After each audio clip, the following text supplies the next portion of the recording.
Today, I'm revealing my top 10 buy low trade targets. Don't miss out on these sneaky picks that can take your team to the next level and crush your league. Let's go and win some leagues. G'day, guys. I'm D-Mac from NBA Fantasy Bible here on the Believe in Fantasy Basketball Network. As I said at the top of the show, I'm going to talk about my top 10 buy low trade candidates.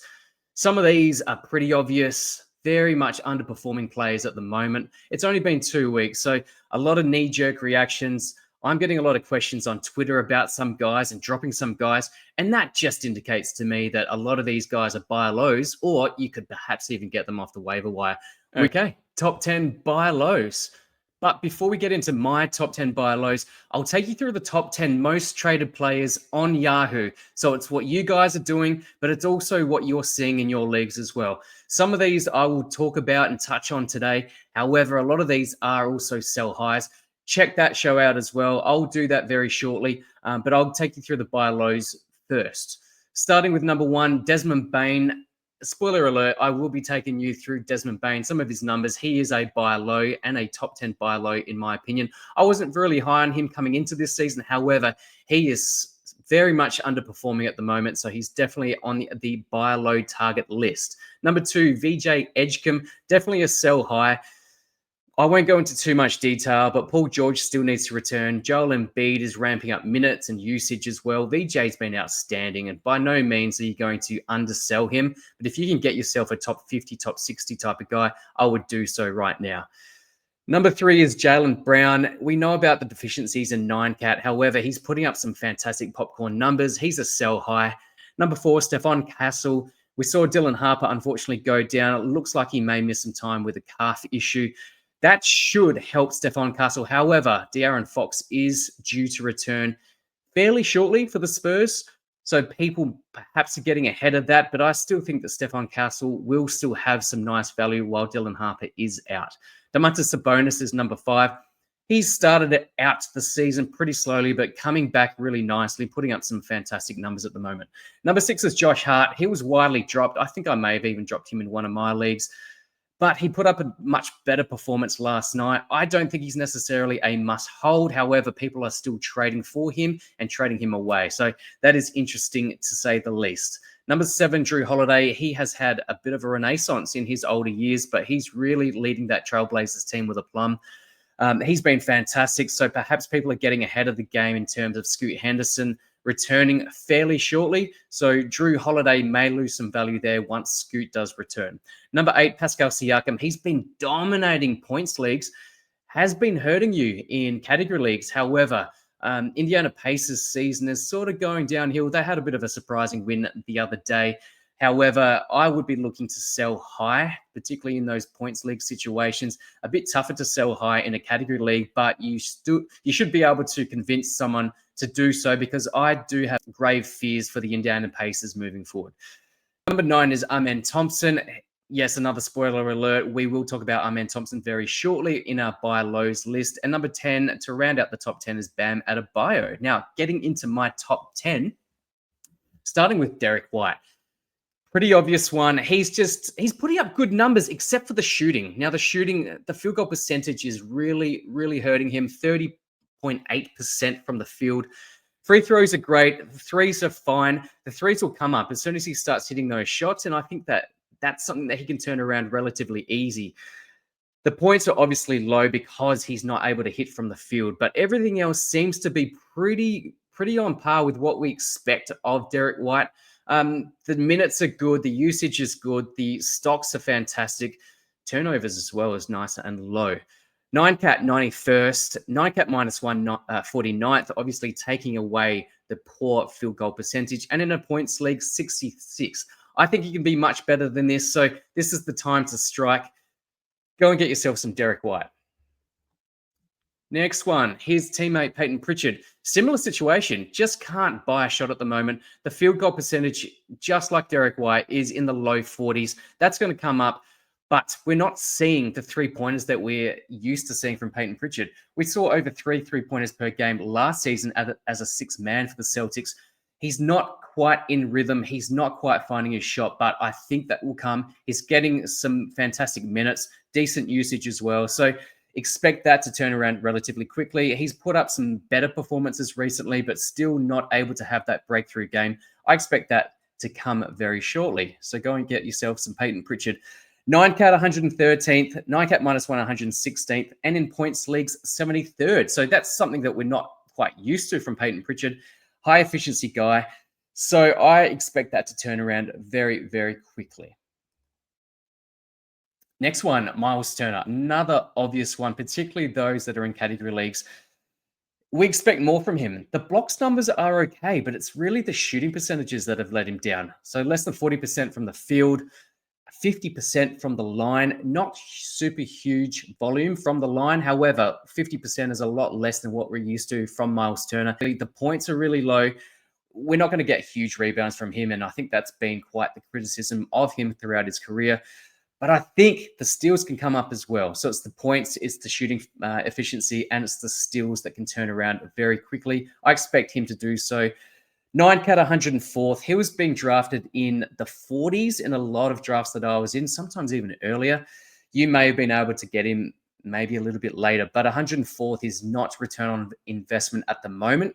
So for those of you that do have Myles Turner, hold him. Don't be worried.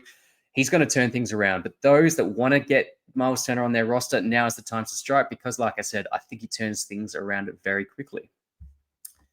Next one, Trey Murphy III. Now, he was one of my guys coming into this season. He talked himself up as an all-star this season. So I love the brashness or confidence of Trey Murphy, but it's the Pelicans. They are really struggling. They're looking, I'll say, pathetic. They're looking terrible at the moment. Zion is looking subpar, even though it's skinny Zion is just not the same Pelicans. And Trey Murphy has probably contributed to that as well. So subpar shooting from Trey Murphy, 39.2% from the field. We expect his free throws to be up there. So you can see there on the screen, free throws are fine. The threes will come up as well once that field goal percentage does come up. Same with the points as well. Rebounds are fine. The assists are fine. The steals are fine, but it's purely around hitting his shot. And again, we saw it in the last game. He somewhat turned things around in that game. He's still my guy. I have high confidence in him, but it's just not looking good for the Pelicans. Still a buy low in my opinion. 9-cat ranking at the moment of 72nd, minus 1, 71st, and in points league 75th. So I expect a top 50 ranking come end of season in pretty much all of those fantasy formats. So go and get yourself some Trey Murphy III. Next one, we spoke about him quite heavily last week in our buy low, sell high show, but Thompson slowly turning things around. It's just the stocks aren't there at the moment. So yeah, he shot a little bit better from the field in the last game. The free throws are still of concern, and we come to expect that from Thompson. He's never going to be a high volume three-point shooter, but it's this stocks, less than 1 steal and 0.2 blocks across the first 5 games. So 1 block across the first 5 games is not what we come to expect from Thompson. So again, I think he does turn that around. The minutes are fine. He has been in some foul trouble in a few games as well. So keep that in mind when you are looking to buy low. The 9-cat ranking is atrocious, same as the 9-cat minus 1. It's outside the top 200. And in points leagues, you can see a dramatic difference there, but 77th, where it doesn't take into account the free throw percentage, and it doesn't really rely that much on the steals and the blocks. So in the category formats, obviously we're looking for him to turn things around in the steals and in the blocks. And again, I think he's there and thereabouts. So go and get yourself some amen, because I have high confidence in him for the rest of the season. Desmond Bane. Now, he's just shooting terribly. Things aren't quite working for him at the Magic at the moment. But again, similar to what I've said with every single one of the other buy lows that I've mentioned tonight, I think he's got the pedigree. He can turn things around. It's just the shooting that's let him down. The steals, the lack of steals, he's never going to be a super high steals guy, but 0.4 is a lot less than what we want from Desmond Bane. He's still finding his feet. It's only been 7 games, so I think that the season is long. Just keep that in mind. This is not a sprint, guys. This is a marathon. So 7 games in. The Magic are doing okay. Paolo Banchero has definitely turned things around from this time last week when we spoke about him as a buy low, and I'm hoping that the same thing happens with Desmond Bane as well. So 190th in 9-cat, 204th in 9-cat minus 1, and 138th in points. That's very much reflective again of the poor field goal percentage and just the lack of steals and blocks as well. So Desmond Bane, buy low on Baney. Guys, are you looking to dominate your league? Well, go to sportswizard.com, the ultimate fantasy sports edge. It's totally free to sign up. I did so myself this morning. But if you want the real magic, unlock all of the league winning features and use promo code Robin for 10% off and start winning today. That's sportswzrd.com. Go and check it out, guys. Jaren Jackson Jr. did have that one fantastic game where he had 5 or 6 blocks. But apart from that game, we just haven't seen the blocks come to fruition. And that's something that, again, I think he turns around. There's enough history, enough evidence of years gone by where he does turn that around. Obviously, the Grizzlies are just playing at a subpar level. Ja Morant seems disengaged, and we'll take you through Ja Morant as a buy low very shortly. And I think that's reflective of their overall play. Jaren Jackson also at times looks disengaged as well. But again, we've seen this in the past, and teams tend to turn things around fairly quickly, the majority of the time anyway. These guys have been together for quite some time, so I expect JJJ to turn it around. When they do start getting troops back into the team, Zach Edey, I think will help JJJ, some of the guards as well. Scottie Pippen Jr., Ty Jerome, that they're going to help not just JJJ in performing at a higher level, but just the general feel and the vibe around the Grizzlies at the moment. So, yeah, they are losing at the moment. Ja Morant was out for a game. Again, we'll go through that very shortly. But again, JJJ and Ja Morant, I think they turn things around. I don't know how quickly, but come end of season, I think they're guys that you want to have. Speaking of JJJ, here we go. Ja Morant suspended for 1 game, so that's now passed. That was a team suspension. Whether or not he is disengaged, we don't really know. There's a lot of trade rumors around Ja Morant, but we've probably seen that a fair bit. Obviously, there's been a few off-court incidents over the last few years. But again, similar to JJJ, I think there's enough history to suggest that when he is healthy, Ja Morant can put up some nice numbers. And you look at those category league rankings, even the points league rankings, they're okay. They're not disastrous, but the fact that you can buy low is probably just the doubt in the managers that do have him on their team. Maybe there's some doubt around where he may end up, whether or not there's going to be more suspensions coming. And I think you play on that. I think you utilize that situation and go and get yourself some Ja, because I think he's going to help you. He's going to put up some fantastic numbers, particularly while Ty Jerome's out, Scottie Pippen Jr.'s out. Cedric Howard has looked really nice. However, Ja Morant is still the star of the show, and I expect him to turn it around. I like Ja Morant as a buy low candidate. Let me know if you do as well. Was the Rookie of the Year favorite, but I don't know what the odds are at the moment, but Cooper Flagg has been very disappointing to say the least. He's playing out of position. Jason Kidd wants to play him at point guard. I just don't think that suits his game. So I know that Kyrie is on the mend.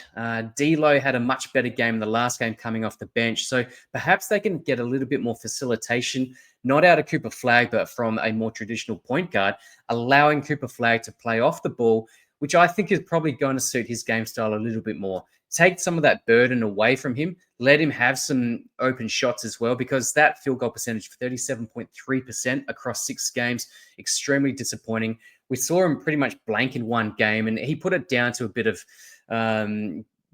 being tired on the back-to-back, which, you know, he hasn't had a full NBA season yet. So he's still coming to terms and coming to grips with the grueling nature of the NBA as well. So I think that he turns it around. The stocks aren't there at the moment, but again, we've seen what he was able to do in college as well. I think he's got the stat set, and you've seen how good he can be.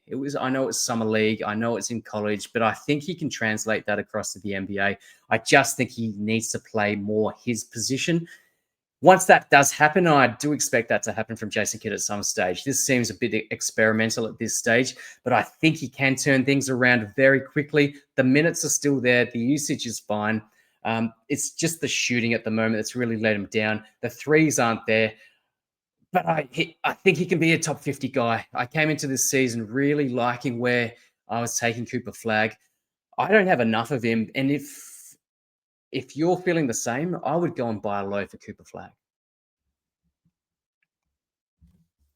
And to round out the top 10 of my buy low candidates, Shaedon Sharpe. Disappointing. Again, there's a bit of a common theme here, but it's just disappointing shooting. Just 35% from the field is not going to cut it. 215th in 9-cat, 157th in 9-cat -1. Again, taking away that 35%. Extremely bad shooting from the field. But the peripheral stats are actually pretty decent. 1.3 steals per game from Shaedon Sharpe. He also did leave a game early because he's had a little bit of discomfort in his body as well. So keep an eye out for that. His minutes have been somewhat low, but I think he can build up. He'll ramp that up once he gets fully healthy as well. Once that shot starts to drop, I think a top 100 season should be within reach for Shaedon Sharpe. I'd be buying low. Perhaps he's been dropped in your league, so go and grab him because I have had those questions. Do I drop Shaedon Sharpe? Don't drop Shaedon Sharpe. If you do have him, hold him. And if you don't have him, I'd be buying extremely low on Shaedon Sharpe. He'll turn it around. Yep, Scoot Henderson is due to come back somewhat soon, but I think that could actually help him as well. 3.2 turnovers per game. He's forcing it a little bit too much. That's not his game. So I think he just needs to be that pure athletic scorer. If he sticks to his guns, he'll turn things around. So that 215th in 9-cat, that will skyrocket. So buy low on Shaedon Sharpe. That's my top 10 buy low candidates, guys. Let me know what you think of those top 10. If you have any others, put them down in the comments. Let me know. If you've executed a classic buy low and sell high, I want to know about it because I find these extremely interesting because I want to be able to apply it to my leagues as well. Don't forget to like and subscribe. Find me at NBA Fantasy Bible on Twitter as well as on YouTube. Subscribe to Believe in Fantasy as well. Don't forget to check out believeinfantasy.com and don't forget to check out sportswizard.com as well.